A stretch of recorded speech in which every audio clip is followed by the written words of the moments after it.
So my AC is out. It's triple digits, and my AC is out. So I figure I'd compound the pain by going through OCGA 11 or 161139. It's a disorderly conduct statute. It's obviously from Georgia. Part 3, A3 is really what I'm going to be looking at mostly. A person commits the offense of disorderly conduct when such person commits any of the following. 1. Acts in a violent or tumultuous manner toward another person whereby such person is placed in reasonable fear of the safety of such person's life, limb, or health. Number 2, acts in a violent or tumultuous manner towards another person whereby the property of such person is placed in danger of being damaged or destroyed. Number 3, without provocation, uses to or of another person in such other person's presence opprobrious or abusive words, which by their very utterance tend to incite to an immediate breach of the peace, that is to say, words which as a matter of common knowledge and under ordinary circumstances will, when used to or of another person in such other person's presence, naturally tend to provoke violent resentment, that is, words commonly called fighting words, or for without provocation uses obscene and vulgar or profane language in the presence of or by telephone to a person under the age of 14 years, which threatens an immediate breach of the peace. Now, again, the part that I'm really going to be looking at here is this part 3, the without provocation part. My dogs might be drinking more because, like I said, it is balls hot in here right now. That's a different scale besides Fahrenheit, Celsius, Kelvin. There's also balls, and it's balls hot. I know. Since we're in Georgia, we're going to start off with Gooding v. Wilson. This is a United States Supreme Court decision where the United States Supreme Court invalidated a previous OGCA fighting words statute, 26-6303. Now, the language of 6303 was any person who shall, without provocation, use to or of another, and in his presence, opprobrious words or abusive language tending to cause a breach of the peace shall be guilty of a misdemeanor. Now,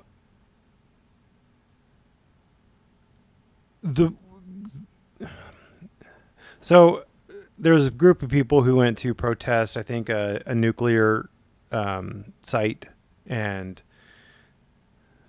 the guy used really bad language. He's like, very, very like F-U cop kind of language, like kill you, you white sucker, or something like that. And what they held was that, oh, here we go. He said, white son of a bitch, I'll kill you. You son of a bitch, I'll choke you to death. And he said, you son of a bitch, if you ever put your hands on me again, I'll cut you all to pieces. That's the language he used. Now, in finding this fighting word statute vague and overbroad, it did so because the Georgia courts hadn't narrowed the definition of the language down enough.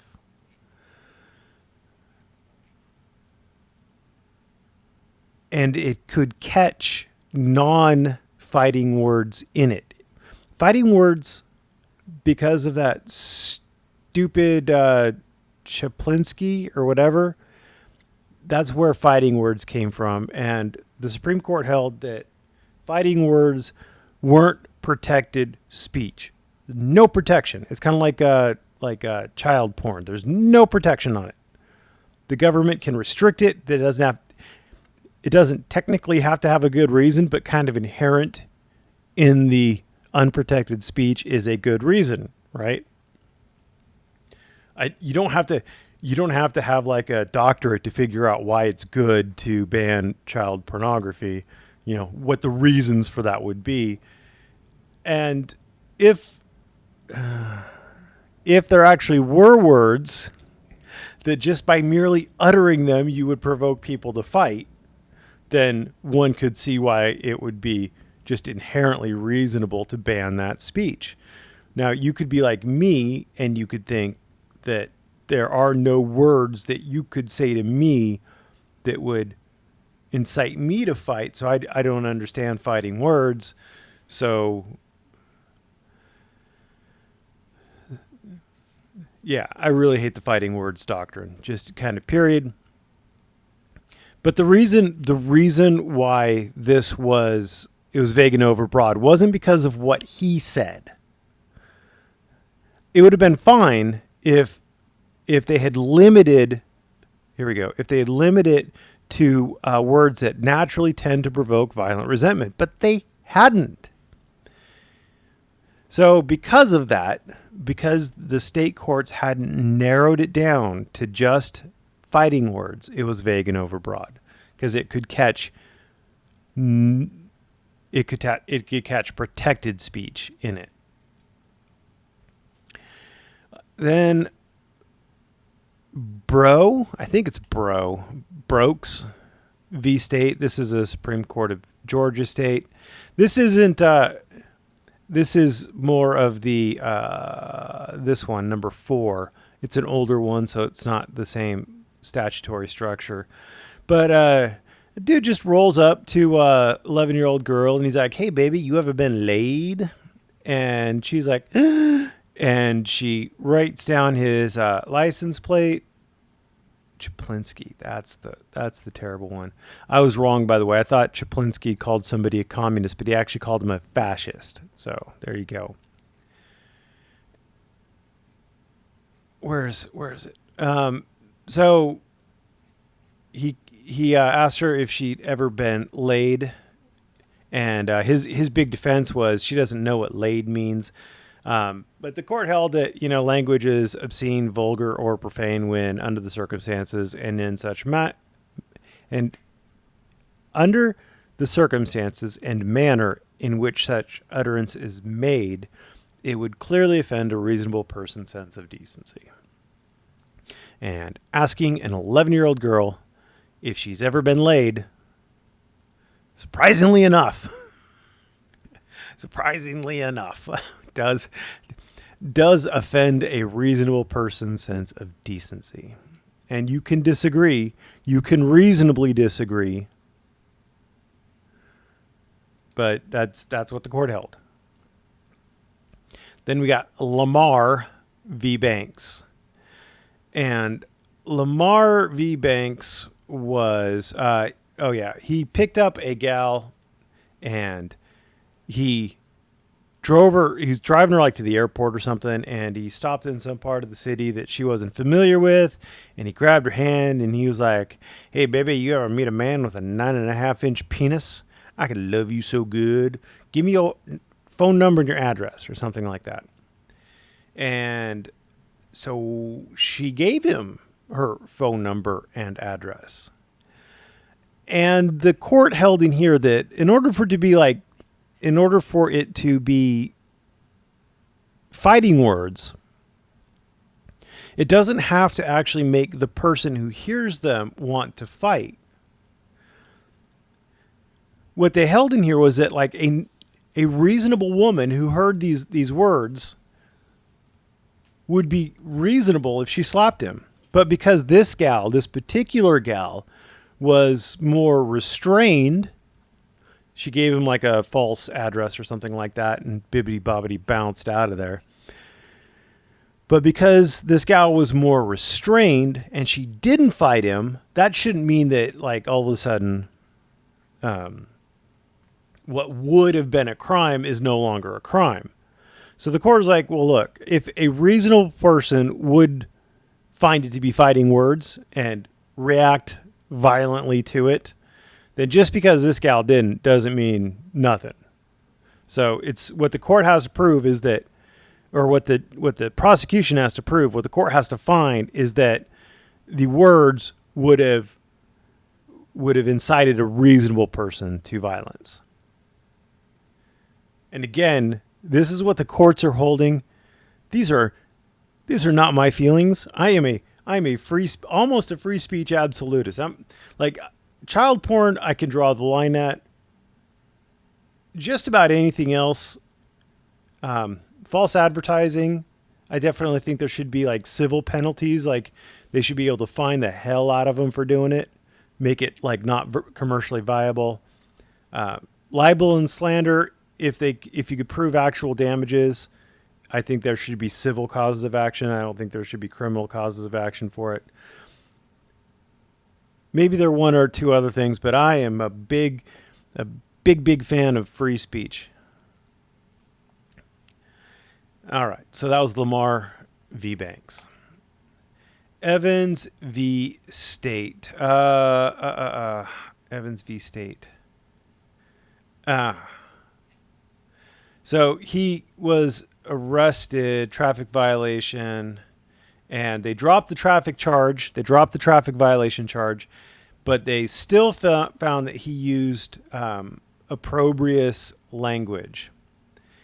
And it was...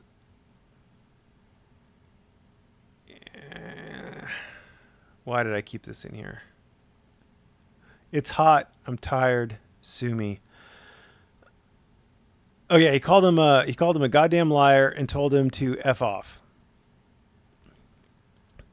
And the jury found that as a matter of common knowledge, those words would tend to provoke a violent response. So that's not good. And it wasn't vague or overbroad or anything like that. Schuler v. State. Oh, Schuler v. State. So the teacher told a 7th grader to go to the bathroom and beat off. The student asked a math question, allegedly, and the teacher told the student to go to the bathroom and beat off. Now, it might sound a bit harsh, but there were like 30 some odd counts of child abuse, 21 counts of simple battery, 1 count of cruelty to children. And fighting words. Yeah. So, I mean, this person was probably not a very good person. So, maybe this was just like the cherry on top, but they found that if you said to a reasonable person, your average Joe man on the street, if you said to a reasonable person, go to the bathroom and beat off, that language would tend to incite a breach of the peace. It would tend to cause someone to want to have a chance medley with you, to tell them to go to the bathroom and beat off. If you can see why I don't like fighting words kind of legislation, because I love to tell people to go to the bathroom and beat off. That is like my number one thing to tell people. So, I mean, swine repellent could never, he wouldn't last 10 minutes in Georgia. Nunn v. State. What was Nunn v. State? I don't remember. It was a short one. I like it. Oh. Okay, he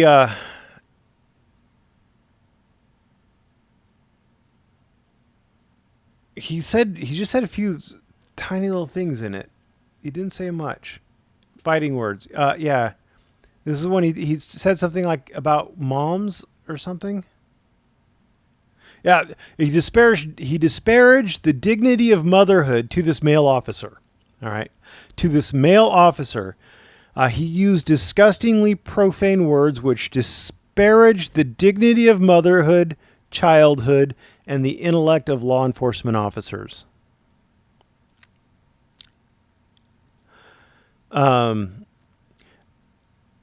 I think that means that he called him a stupid son of a bitch. I'm guessing. But that was enough. That was enough. That was enough. Yes, it stuck. That was, thems was fighting words. Then you have McCarthy. This one is a whole ball of crazy. I guess you do get whole balls of crazy in Georgia. McCarthy was in a fight with his girlfriend, and cops came and they were talking to the girlfriend because it was at a convenience store, obviously, because you gotta, if you're gonna get in a knockdown drag out with your girlfriend, you want to do it in public at a convenience store. Best time, best place. That's where you got to do it. So anyway, he starts cursing at the officer. So the officer's talking to the gal, Sykes, I think her name was, and McCarthy rolls up and starts calling his girlfriend names. I think he calls her like a dirty whore and stuff. He calls her I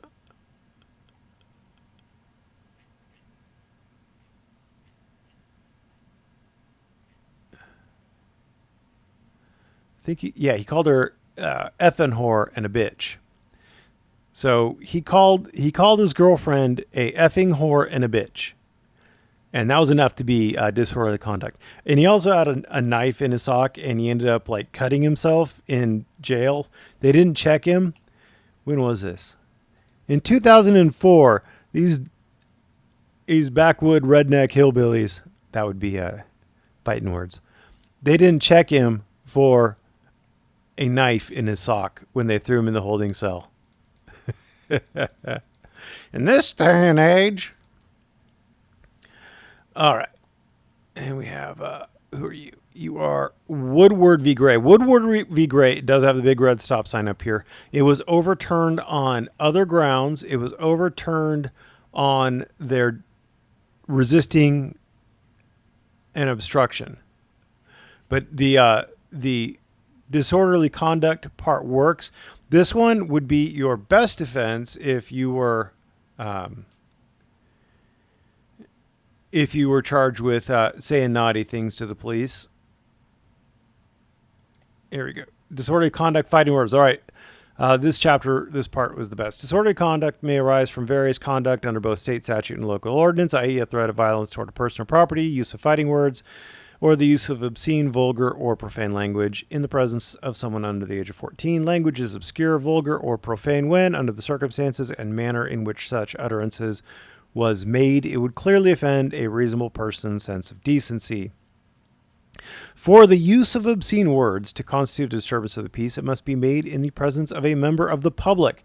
So just remember that. For the use of obscene words to constitute a disturbance of the peace, it must be made in the presence of a member of the public and not merely in the presence of a police officer. Thus, an obscenity heard by Officer Gray, it would not do it. So what we're looking at...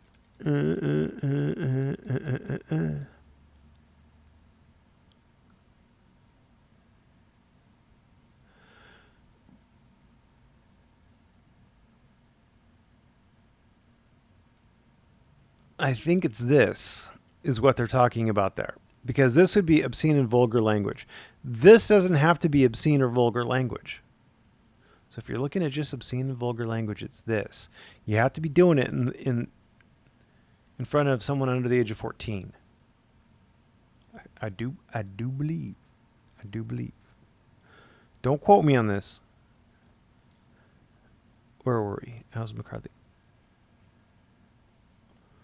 So a police officer may be the victim of fighting words. Like if you say things that can get him, like if you call a police officer a son of a bitch, a motherfucker, a bastard, I'm totally going to get a strike, aren't I?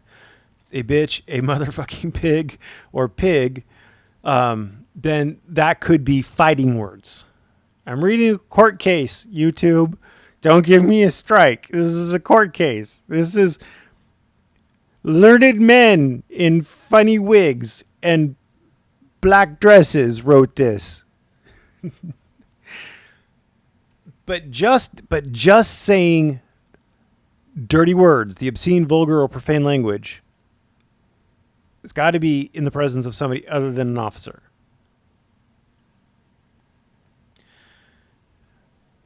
And I want you to keep that in your mind because we are going to look at some video a little later. Or look at a video. There will be a link in the description. He said I could do it just like I do everybody else's, even though he has it unlisted. So, boy howdy, he should have clarified if that's not what he wanted. All right, so you can still do fighting words against just a police officer, but just saying naughty words to a police officer, that won't cut it. All right, then we've got Steelman v. State. Steelman v. State. So this guy was riding a kid's bike through a parking lot looking in car windows. He just swore terribly at these people. I'll effing kill you, etc., etc. You racist mother effer, and you ain't shit, you're going to die. And so they arrested him for disorderly conduct, and that was all legit. It was all legit. It was too legit to quit. And in fact, this is from a different case that they're citing. I don't respect any MRFer, women, especially police women. That's fighting words. If you call an officer a bitch, that's fighting words. If you call the police officer a goddamn liar, that's fighting words. If you tell the officers to fuck off, that's fighting words. If you say to the officer, I'm not going to any goddamn jail and I'm not wearing any mother effing handcuffs, that's fighting words in Georgia.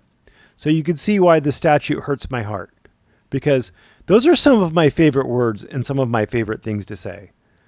And I'm not kidding. I have a potty mouth. So Steelman v. State is bad. It's a very low bar. Meadows v. State. Meadows v. State really doesn't help much. Meadows v. State was just another one where they responded. The police responded to this guy with a gun and everything. And the guy said that, I'm just tired. I'm trying to get away from my girlfriend because I'm fed up with this goddamn effing bullshit between me and my girlfriend.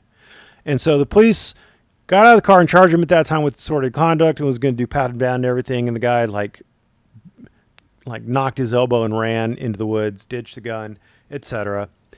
So the court held that initial, like, arresting him for disorderly conduct didn't work because, again, it wasn't something that would incite that police officer to do it. It wasn't directed at the police officer. So it's not threatening violence or asking for a chance medley or anything like that. They did hold it because the police officer, the chief of police, was there responding to a call about a guy who'd been firing a gun, and this guy matched the description and had the bag and etc. And he was known, etc. That the police officer had probable cause for the Terry pat down anyway, or reasonable suspicion for the Terry pat down anyway. But that's neither here nor there. We're looking at the disorderly conduct. All right. So I said we'd look at some videos. We're gonna look at some videos. These will be linked. This is a short version of it. This is a long version of it. And this is the police officers. Apparently, there's missing video from the recorder. Yes, it is Taking to Stand. So Taking to Stand has video that is missing from his phone. It's not terribly... okay. I want to start off by pointing to something in the statute that I'm not sure that we really looked at, and it does say without provocation. If you use these words without provocation, then it's disorderly conduct. Those words are in there. They have meaning, and that is important. So when you're looking at these videos, the officers are shining, like the whole thing about it is these officers go out of their way to shine their little spotlights. He finds his target. I'm going to play a little bit of this. Please don't copyright strike me. Finds his target, and then He's going to move out of the way to shine the light. Come on, dude. We're on 1.5 times. Good. There you go. So there, one could argue that this is provocation because the videographer is standing in a traditional public forum. He has a right to film the police. I don't know what circuit George is in, so George is no longer 5th Circuit. What is it, 10th Circuit? I don't know. Well, anyway, I would say that there's a pretty good likelihood that in a traditional public forum like a sidewalk, he has the right to film the police in the performance of their duties, and that even if it hasn't been decided in his particular circuit, then I'm sure the weight of all the other circuits deciding that you can film the police will be satisfactory. I don't believe that the police are actually violating his rights by shining the light at him. But I do believe that you could make a solid argument that it is provocation, that they're provoking him. They are doing it knowingly, willfully, with the intent to annoy him, harass him in a legal sense of the word harass. But they're just being jerks about it. They're not doing it because they think he's a threat. They're doing it. You can make an argument they're doing it just to be jerks. So that is one thing to consider. And the other thing, since we're already playing it, is this is the police officer's camera when the arrest happens. And we are going to switch this over to, we want it to go to these. So you can hear it. And then I, of course, need to plug these in so I can hear it.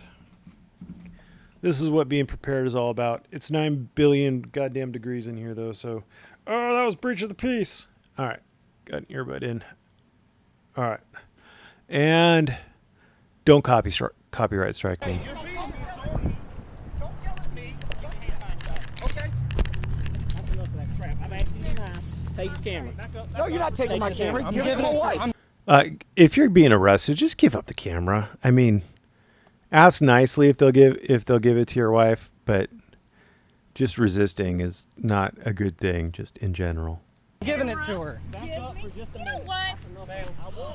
Okay, about being disorderly. I wasn't being disorderly. Yes, you cursed me. You cursed me. Cursed all the deputies. You cursed other deputies. Taking our Hear her. I can't even hear her. I'm trying to have a conversation with her, and you're screaming and cussing over here. And Screaming and cussing. You see what's missing there, folks? I'm gonna play that again. Don't copyright strike me. I can't taking even our hear her. I can't even hear her. I'm trying to have a conversation with her, and you're screaming and okay, about being disorderly. I wasn't being Yes, disorderly. you cursed me. You I cursed cursed all you. the deputies. I can't Taking even our hear her. I can't even hear her. I'm trying to have a conversation with her, and you're screaming and cussing over here, and I can't even listen to what she's trying to tell me. So and I've asked you to stop. We can't That's the focus third on our time. job over there. There you go. So I don't think that they arrested taking a stand because he was inciting violence. Now, could a prosecutor make the argument? Absolutely. Some of the things he said in here, and again, why not? If we're gonna go for the copyright strike, let's just go whole hog. Don't worry, we're gonna see each other. We'll see each other again. Hey man, you ain't wearing no reflectors, okay? So what? Neither are you, jackass. I don't need to, buddy. And so what do I have to? Because I'm on the sidewalk? You're making no sense right now. I'll look out for your safety, man. You don't need to look out for my safety. I'm a grown-ass man. You want to look out for safety? Turn your damn lights off so you're not blinding people.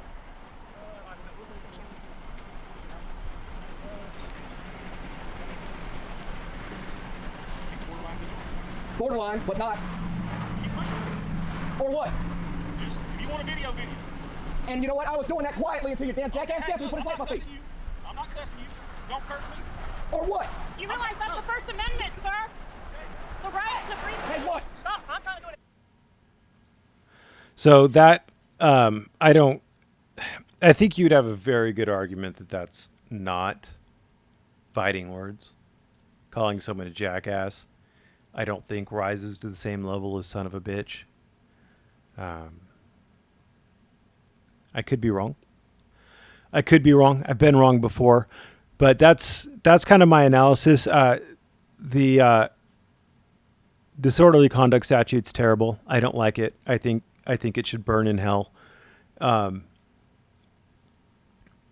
They can make a lot of things that I would think would be protected into unprotected, like saying I'm not going to go to your goddamn jail. You're not going to put your goddamn handcuffs on me. Stuff like that is just amazing. Just amazing that they could find that to be, I'm not going to any goddamn jail, and I'm not wearing any mother effing handcuffs. That just amazes me that they think that's fighting words. But so yeah, it's terrible. It's apparently constitutional, at least up and until the point it gets in front of the Supreme Court. The Supreme Court has denied certiorari on a lot of these, though, so I don't know that any of them will, and I wouldn't bet on getting there. But that's the best I got for you. I definitely would recommend a lawyer. Always recommend a lawyer. Because, well, Gooding v. Wilson is awesome. Gooding v. Wilson didn't say they couldn't do it. It just said that because they hadn't narrowed it down to fighting words, which they have subsequently done, then it was overbroad on its face. But they have narrowed it down to fighting words, so there you go. Anyway, I hope that was helpful. I hope it was informative. I hope you hate fighting words statutes as much as I do. And thanks for watching. Have a great day.